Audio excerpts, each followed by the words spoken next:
Interesting. Wow.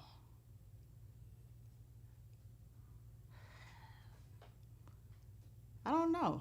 I'd have to really think on that one because I've had so many. I started from the bottom. Now I'm here. Seeing that I've been with them all of my life and I've been here through all the 50 years. Um, I mean, my fondest memories, I guess, would be of us. Um, I think I know one of my very fondest memories is when I was in Monroe and my dad was first teaching me how to drive. And I was 9 years old in my mom's Pontiac Sunbird 2000. And we were leaving my granddaddy's house and grandmama's house in Richwood. And he said, Leah, come on up here to this front seat. And mama said, Donna Ray, what are you doing? And and he said, shut up, Janita. and, and he said, she finna drive. No, she ain't. and this girl is too young to drive. And he said, she is going to drive. This is my daughter, and I know she can handle it. And he literally put me behind the wheel, and I drove a few blocks over into Monroe, which is across the street from Richwood and Monroe is separated from across the street from my grandparents' house to my Aunt Linda Faye house. And I literally drove at 9 years old to my Aunt Linda Faye house, and I almost hit her mailbox running whipping it into the driveway, and my mom was screaming at the top of her lungs. And another unique story is because we were from Monroe, my parents and I, we often went to Monroe because they were students at Southern University. We went to Monroe every weekend, along with my Uncle Willie and Aunt Gloria. And so I think this was after Aunt Linda Faye's wedding to my Uncle Fred, we were coming back from Monroe to Baton Rouge, and it was a snowstorm, and the roads were sleeting, and we were in Woodville, and it was only a 2-lane road at that time. And I was terrified because Uncle Willie lost control of the vehicle, and we slid off into a careen, and I took off running and wasn't going anywhere. And my mom held me in the air, and my daddy said, hold on to the girl. And she said, I'm trying. She's not going nowhere. And he was screaming, and she was screaming, and I was screaming, and everybody was screaming. And I just lost it because I didn't know what was going on because the car went into a tailspin, and we went to the ditch, and we had to sit there until somebody could get us out. So, I mean, we've had a very exciting, I grew up with my parents, literally, because my mom is 18 years older than me and my dad is 19 years older than me. So, I mean, we've just literally grew up together. She would always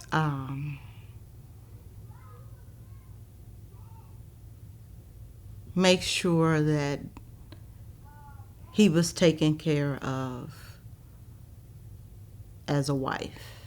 She would do her best and give her best to make sure that, as a wife, that his needs were met.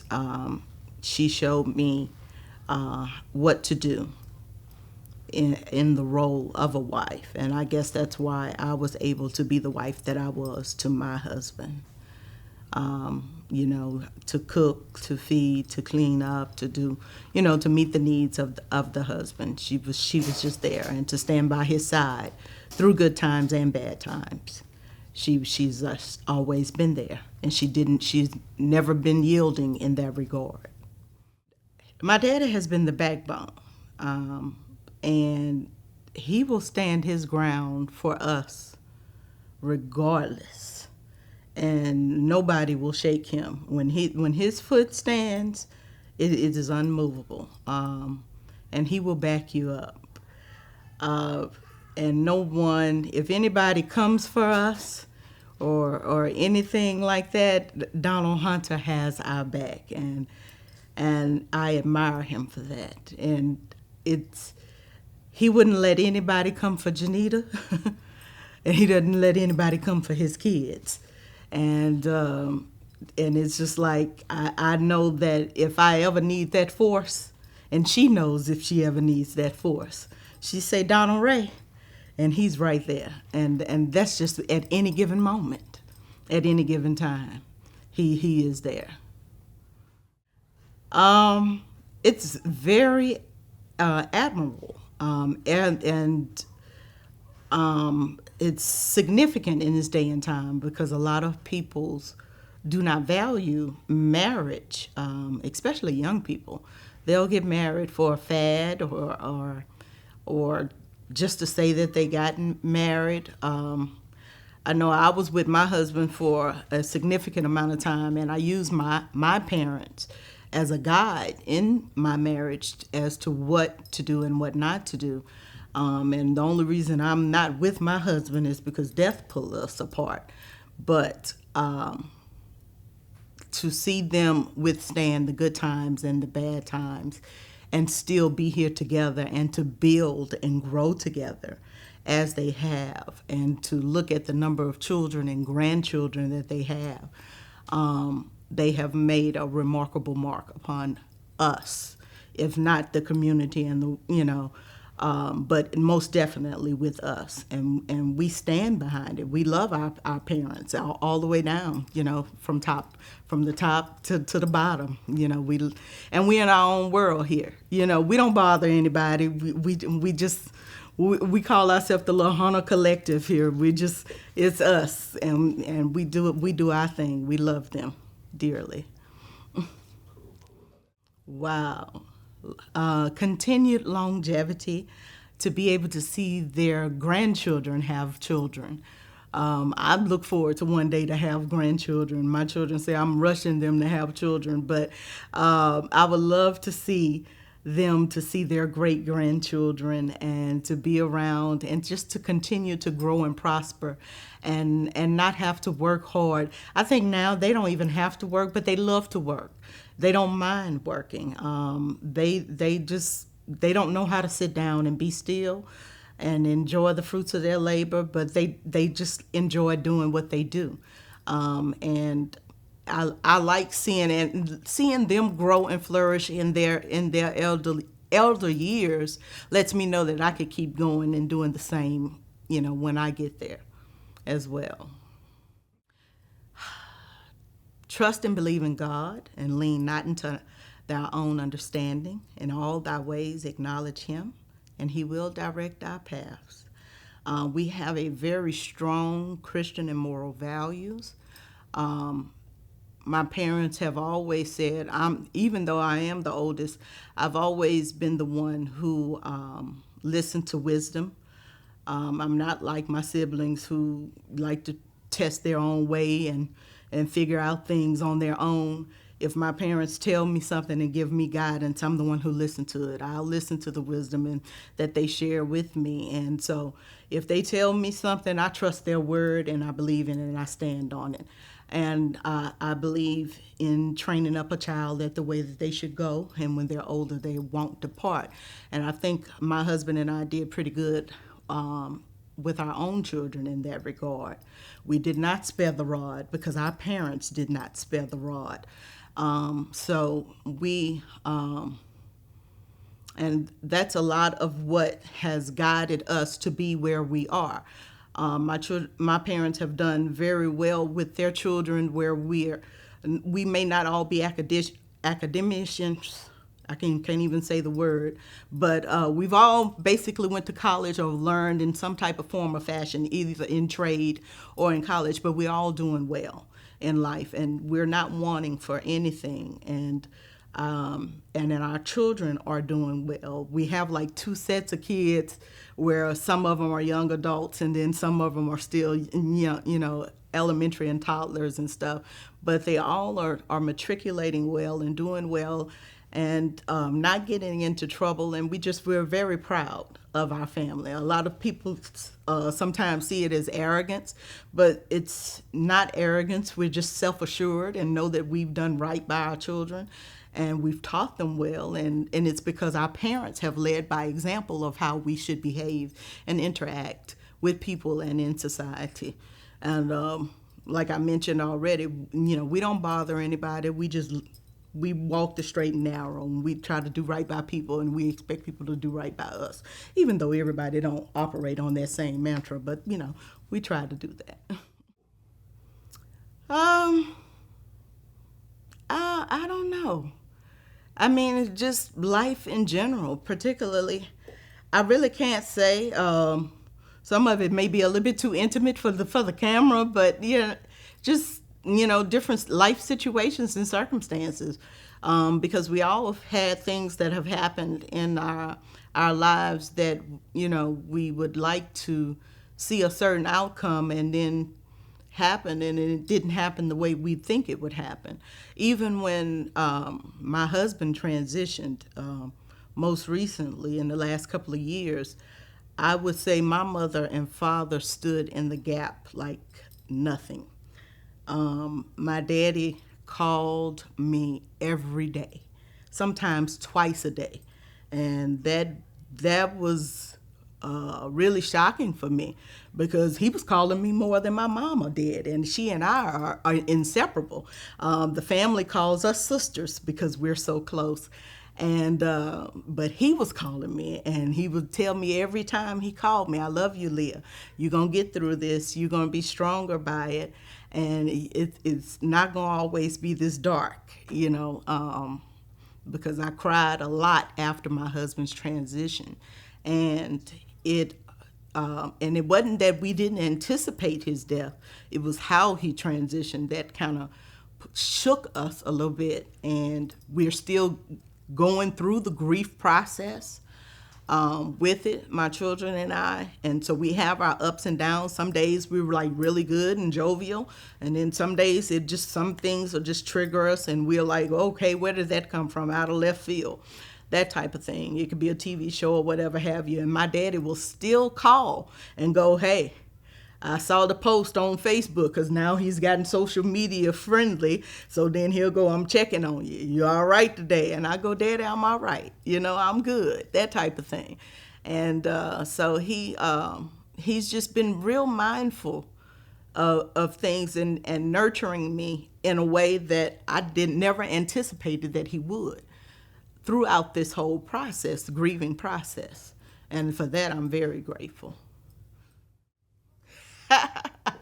Okay, to eat is food, but everybody in the neighborhood knows that my daddy barbecues I think it almost may be every day. The neighborhood knows that he will light his pit at least every day, and if for certain every weekend, because the family gets together here, and they think it's a car show or a car lot. They think it's a big party, as when you pulled up today, all of us are here just about every Sunday. And we get together at our parents' house, and he barbecues something.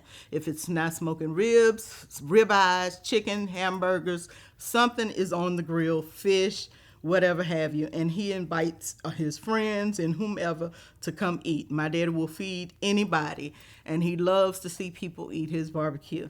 And so he loves, all the time. And what was the second part of that question? Or what they like to do for fun? Now, for fun, watch TV. If they can find a good action film on TV or a good boxing match, my daddy loves boxing. He loves football, and any types, especially football. He loves football. If football was year round and he could scream and holler at the TV, he would love it. My mom loves a good action movie. She loves to watch basketball. Steph Curry is her favorite player, but yeah, if they can find a good action film, they love it. Leah, find me something good on. Y'all got some good movies I can watch, And now that he has discovered Netflix during the pandemic, he absolutely loves it. And, He did not know what Netflix was until the pandemic hit. Okay, cool, cool, cool. My mama. My mom is the better dancer. You know, my dad does the two-step, but my mom is the better dancer, most definitely, because she has more personality. She'll move and she'll clown around with us, with the kids, and of course she was a majorette in high school, so she has more moves and two-steps, and she'll kind of get down and kind of juke with us a little bit and clown with the kids and the grandkids. I believe my daddy thinks he would survive the desert island because he thinks he's like the dude off of Taken. You know, he honestly thinks he's just like him. So, yeah, Daddy thinks he could survive it all because he's gun ho like that. You know, one time someone stole a vehicle, stole his best friend's vehicle from our house, and he literally left out of here like Rambo. And the car ended up back on the streets too after he went through a couple of people's houses that he thought may have had the vehicle, because back then he pretty much knew where a couple of the questionable young men stayed, and so the vehicle did return. It was stripped down, but it did return back to the street. But someone had stolen his best friend's vehicle from here, and he literally left out of here with his military gear, his chain and the machete and everything. So, yeah. I've learned with being a mother from my mother by being an unconditional love for my children and loving each one of my children where they are. But then I've also learned more so how to love my children from my grandmothers as well, because they were a lot influential in my life as well, which is my mama Sadie, which is my mother's mother, and then Georgia Bell Hunter, which is my dad's mom. So I've had a lot of influence of women in my life that were very impactful, in addition to my mother, to hone into me what it takes to be a mother. And so I have a very nurturing spirit. Even to my siblings, and I'm the bossy one as well, on top of being the oldest. So I'm a nurturer plus the bossy one, and so I know how to give and take and just be there. I'm kind of well-rounded in that regard, at least I think so, and know what to give and take to my children, to meet them where they are. I know each of my children inside and out. I know how to push their buttons. I know how to irritate them. I know what makes them angry. I know what makes them sad, whether they think I don't or not. And it bothers them that I do what I do, and sometimes I do it on purpose because I want to see them grow and get past those constraints that they've placed on themselves. To let them know that the world is not going to tolerate the behavior that they exemplify with me because they think it's natural that they can do it. But then they want to do it with me all the time, and then I get condemned for it, and I don't mind. I'm like, okay, that's fine. Accuse me of those things and that and the other, and then, but you'll be okay. And because I'm still mama, and I'm going to love you regardless. And I think I've learned that from my mama. Because I know she's always there for me, at a drop of a dime, anything. And then my children know that she's there for me. They even call on her. If they feel like I'm not listening to them, they'll pick up the phone and say, Mama, my mama is doing such and such, and she going, Leah, what are you doing? Or she'll show up somewhere. Because I'm not the one, if I'm sick, I won't tell anybody. And I'll stay in the bed, or I'll go to the doctor, and then the children, like, she won't talk to us, Mama, and then whatever, and the next thing you know, my mama's showing up. What's going on with you? The children say this, or where you at? My mom has literally showed up at Lake after hours, and I'm going, I didn't tell you I was here. I know you didn't. Your children called and said you were here, and I'm here now. So, yeah, what's wrong with you? That type of thing. So that's what they do with me. And I appreciate it. Because I mean, it lets me know that they love me and that they care, and it means the world to me to know that they feel that way. because, sometimes I do feel like I'm alone because I'm the leader of the bunch, but I don't have to be that way. Initially my mom wasn't, my daddy always tells the story when he met my mom, all she cooked was breakfast food. I don't remember that. And besides, I love her homemade pancakes. And my mama say they taught her how to cook them homemade pancakes. And I love her homemade pancakes. And my kids love her homemade pancakes. Her homemade banana pudding and everything else that she makes homemade is phenomenal. So, but she cooks very well. She's grown, and I think she just really has grown as an individual, in her craft, in her studies, and I think even being a social worker has attributed to her being a greater mom. It has taught her to look introspectively at herself, to at how she handles certain situations with her children. And so each of us, she's learned how to gauge and interact and handle each of us differently. I mean, she talks to me about each of her children, and each of my siblings and how she deals with them. And she goes, Leah, I can't deal with this one this way, or I have to deal with this one this way. And then I go, okay, Mama, I understand, because I'm going, you need to handle this, or you need to handle that. And then she go, I can't do that with this one, and I can't do this with that one.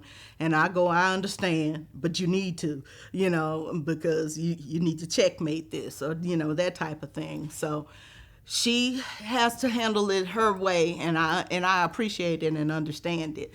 And so I try not to cross that boundary, because she is still mama, and I'm still just the daughter and the sibling to those my brother and sisters. So I allow my mama to be mama, and I understand my place and my role. He has learned not to be the big bear as he used to be. Everybody used to be just terrified of daddy, except Nina. Nina could get anything she wanted from my daddy. In fact, we would send Nina, because Nina was just his special child. So she could get anything out of Nina could get anything she wanted from daddy. Anything. We'd be like, Nina, you go in there and ask daddy, because he will never tell her no. And still to this day, she will rationalize with him or whatever have you. And Nina and daddy, da, da, da, da, and she gets whatever she wants. But, and I mean, literally to this day, she can still do that. So, but everybody else, we like, daddy, we're a little bit more delicate with it, because he'll tell us, I'll think about it. Well, let me see. Whatever have you, I'll think, that type of thing. But not with Nina. For some reason, Nina has a special place in his heart. So, but he, we've also learned his bark is big. His bite, what is it? How's the saying go? The bark is not big as his bite, or whatever have you. Yeah, that type of thing. Whew. To hang in there even when the times get hard, regardless of how dark it may appear at that given moment, it's still, the sun will still shine the next day. And it doesn't trouble don't last always. And when you say those vows before the church and the pastor and God, that they really mean something. And you hang in there. And together prayer changes things. And that's what me and my husband did. We prayed about it, and we made it through. And we had those tough conversations that pulled us through. Solidarity. They may argue about it in private, but together in the public, they are one. And we've learned that as well, and I've learned that with my husband. And as I mentioned earlier, even I know in school, I would get in trouble at school for something, and I would, and it would be because I was defending myself or whatever have you. And then nothing would make me prouder when Donald and Janita Hunter would show up. at that school and correct the principal or the teacher behind whatever it is that Leah was not going to do because of what they thought they were going to make me do as a punishment. And and as I mentioned, my daddy would back you up. If you were right and you stood your ground, and I was, it was oddly enough, I was a little passive about fighting initially at school because I thought I would catch a whipping. But then, and so I would allow people to hit me or whatever because I did not want to catch a whipping at home. But then after I got home, and then my dad and mama both said, now, Leah, if you allow these people to keep hitting on you, when you get home, this is when you're going to catch another whipping. So if they hit you first, you will not catch a whipping. Oh, so that was carte blanche for me. So, I mean, that just opened the whole new door. So I would always, and that was my mantra thereafter. If you hit me first, I would allow everybody to get their first lick in, and then it was open season. And when the principal called me into the office, I was like, they hit me first. Well, I'm calling Dr. Hunter, and I'm calling call him. My daddy said if they hit me first, I could hit them back. She hit me first, so I always knew he had my back and that type of thing. And I knew my mama had my back, even in elementary school. She didn't allow anyone to bully me. And it so much so, one of the guys who ended up bullying me, I didn't find out until like high school that he was literally one of our cousins. And me and that boy fought every day. And in the fourth grade. And then I found out in high school he was actually a relative. And I said, oh my goodness. Lo and behold. But we fought. Hardcore. It is very important. It shows to your grandchildren. It shows to your children. It shows to the generations to come that may even watch this video after you've gone to glory, that what you had here was impressionable enough for us to create this memory of you. We love you. We appreciate you, everything that you've done for us. We honor you. We adore you. We appreciate you. Everything that you have given to us is just immeasurable. I love Donald and Janita Hunter with all my heart and soul. And they know that Leah has their back. They call me, and I'm right there. It doesn't matter what happens to them, at what time it is, if they need me, I'm right there. Whatever they need me to fix, whatever they need me to work on, whatever it is, my parents know that I am there, always. I love you, Mama and Daddy. Cool. Did you want to say anything directly to the Wins? Nah, I guess that's it. I love y'all. With all my heart. Your oldest, the number one. All right, cool. All right, good. That's perfect.